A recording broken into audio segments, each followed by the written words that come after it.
Sir. On behalf of the National Sports Centre, you're welcome, sir. Thank you, sir. Good day, sir. John Beard. John Beard. Welcome. On behalf of the National Sports Centre. Thank you very much. How are you? Good day, sir. Mr. Beard is a former executive of the VFA. Still a vice president. Still an honorary vice president. Amongst a whole bunch of other things. I won't go down the whole list. And so you're enjoying our weather? Very much so. It's a lot warmer than where It is, it's much warmer. Yeah? Yeah. Where have you come from? Amsterdam. From Amsterdam. Very Snow? Not snow, but very cold. Really? In Zurich it's snowing today. Yeah? Yeah, I prefer to be here.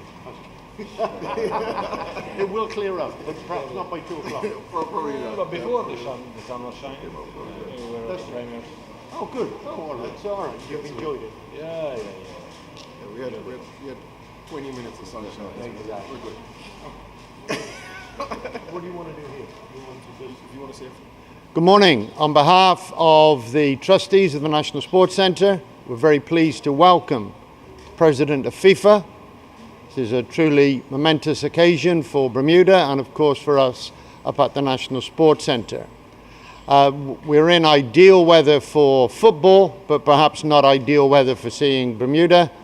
But the President's assured me he's enjoyed some good weather while he's been here and has had a great time so far.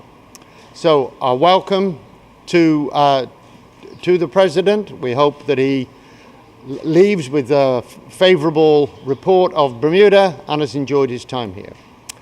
With no further ado, I'll pass you over to the President of the Bermuda Football Association, Mr. Wade, who of course is absolutely no stranger to National Sports Centre. Thank you, Jordan. Good morning, everybody. As you can imagine, this has been a whirlwind visit. The President arrived at about 1:30 this morning, and then he will depart at about 2 o'clock this afternoon. But we're certainly grateful to have him visit Bermuda. You can imagine having 211 countries to visit, and Bermuda makes it on the list. That's fantastic. And in over 30 years, we haven't had a FIFA president visit Bermuda. So we've had a stop with the Premier, we've had a stop at the Barclay Institute, and we'll stop at Cedar Bridge to see some of our national team players. So it's exciting. But without further ado, certainly I'm not the star of the show here. I just want to introduce Gianni Infantino. Thank you very much, Mark. Well, what can I say more if not that I'm extremely happy to be here in Bermuda today to visit this beautiful country, but also, of course, to visit these facilities, the sports center here. I'm a bit sad because it's a sports center. It should be a football center only. Since I'm the president of FIFA, it would be much better. But okay, we can live with that because it is so beautiful and it's important to have to do sport, whatever sport is, whatever sport you want to do. Better if you do football, but okay. We met this morning earlier the Premier, and I can testify and confirm that he's a great football fan, which is always good. And I can just again congratulate, that's what I did also in front of the Premier, the excellent work which is done by Mark and his team at the Bermuda Football Association for the development of the game worldwide. As FIFA president, I have 211 member associations, member countries, and in all of these, our mission is to develop football, is to bring joy and football to the people, and that's exactly what I can see here. not only because you live in a beautiful place, but also because you have one passion, and this one passion is called football. Football is a magic game. It's a game that you play certainly with your feet, but most importantly with your heart, and this is what should always be at the key of what we do for all our boys, for all our girls in Bermuda, all over the world, for the boys, for the girls, and for those of us who remain boys and girls for their whole life, especially when they see a ball and they want to kick this ball. So some great work in terms of football development, some important projects ahead that we will work on together, FIFA and the Bermuda Football Association. I'm looking very, very much forward to our cooperation, and certainly as well to coming back to this beautiful place. Thank you very much. I don't know if anyone has any questions for any of us, really. Certainly, we'll be introducing Mr. Earl Basin from Islandstats. Good morning. You recently have talked with the executive about the development of football, women and youth. Can you share what, on the European side, can you share what some of that was like as opposed to what you'll find out in the Caribbean? Well, differences are not that big, actually. Of course, if you compare Bermuda with big football nations who have millions or even billions of inhabitants, as is the case in some countries, like China, who is now investing a lot in football as well, but even the historic countries, England, Germany, Italy, Spain, and so on and so forth. Of course, you cannot compare what is done there. But even in Europe, we can see that there are countries which are of a similar size as Bermuda, smaller countries. Iceland, to just give one example, the obvious example, obviously, these last few years, which is a country that's a little bit bigger than Bermuda, 300,000 people, but they qualified for the Euro and they performed quite well in the Euro, and now they qualified as well for the World Cup, kicking out a country like Turkey of 80 million inhabitants, and finishing first in a group with Croatia, who is certainly one of the strongest European teams. So when it comes to the performance of the top level, of course there is work to be done, but there are possibilities because it starts from the grassroots and from the youth.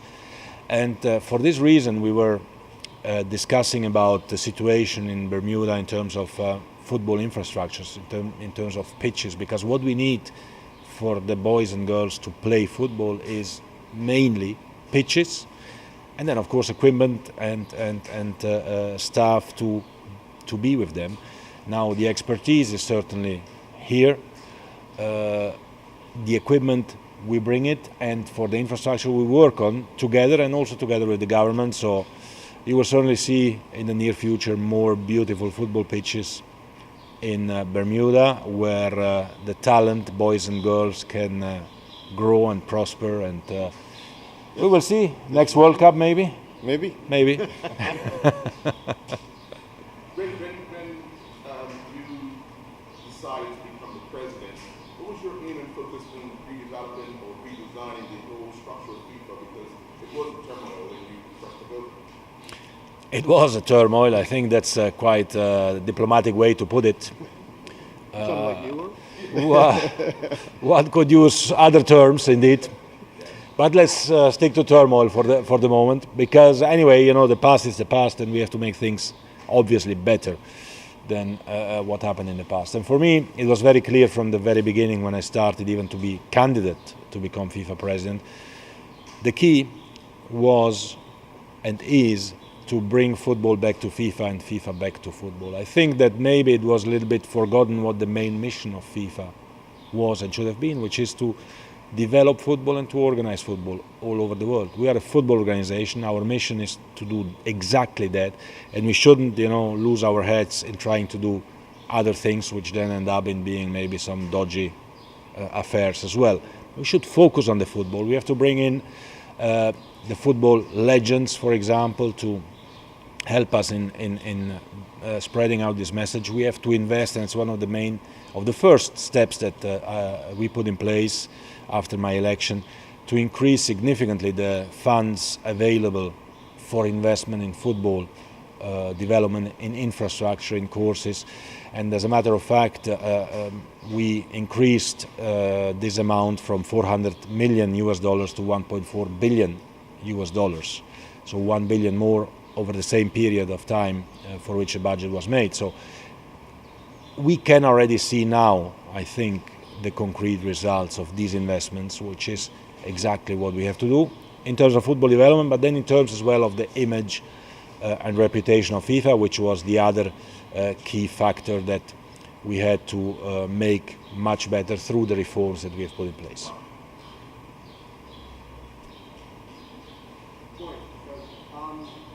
Bermuda's going to be participating in the Nations Cup this year, starting this year. How do you think that tournament is going to benefit smaller countries and their aspirations of not being qualified for the World Cup?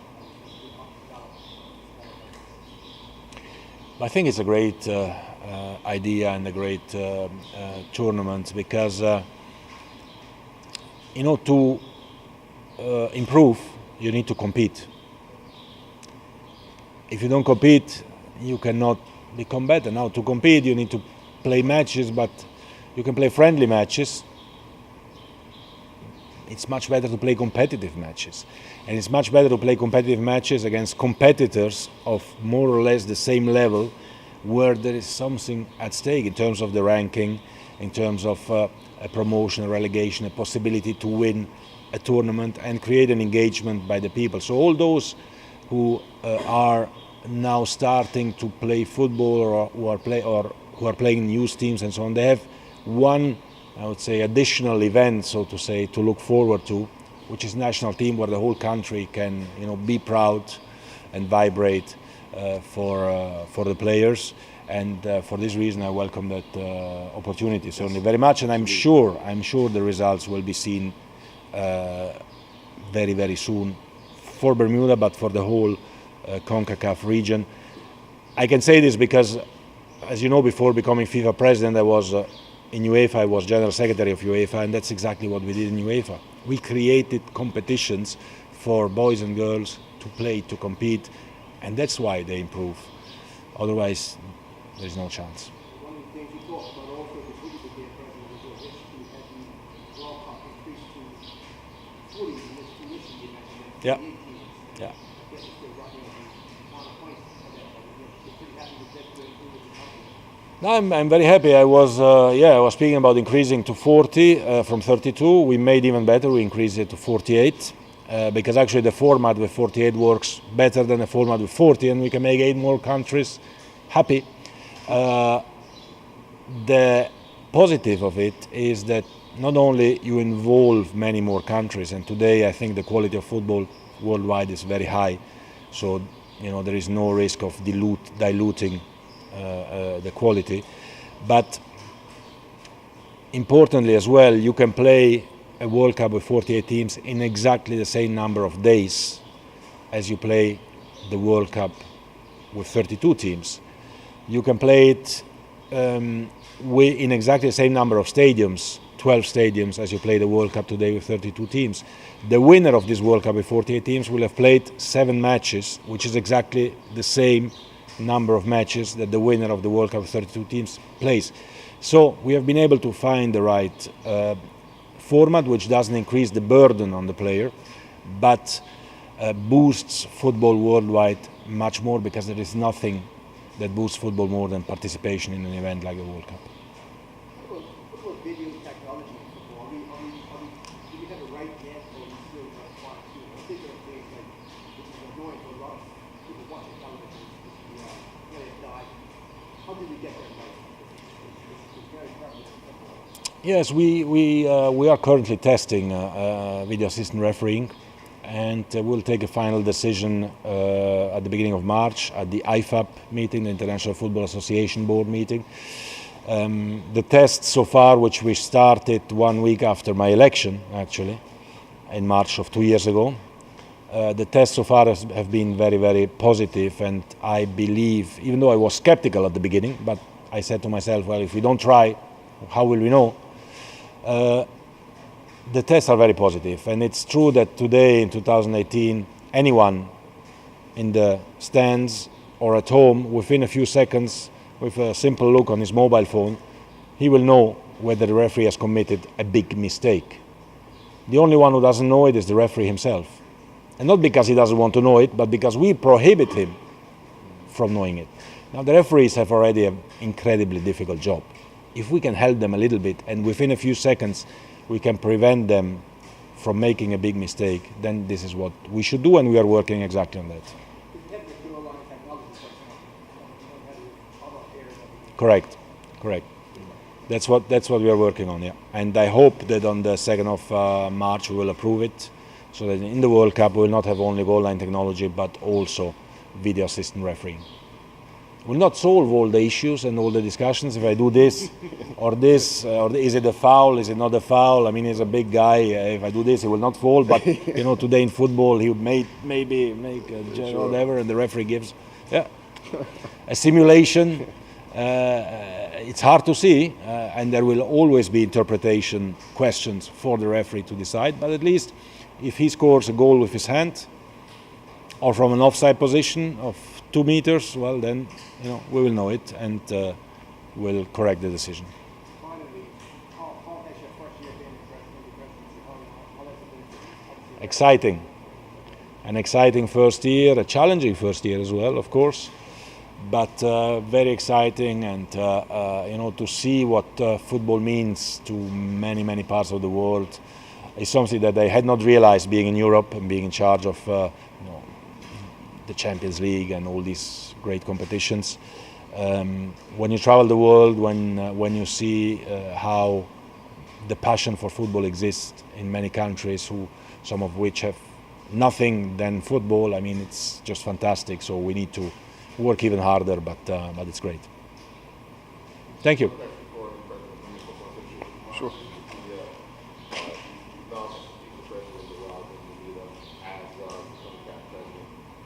Does this start to show people in Bermuda that Bermuda is being recognized at the highest level of football? Oh, most definitely. Yes.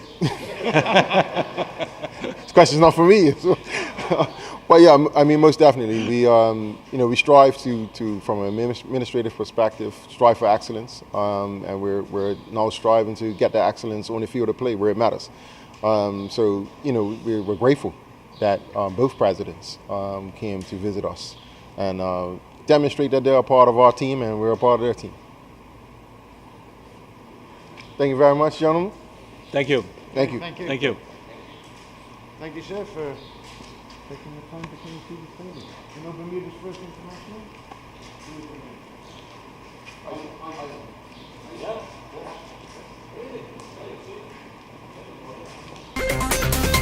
Audio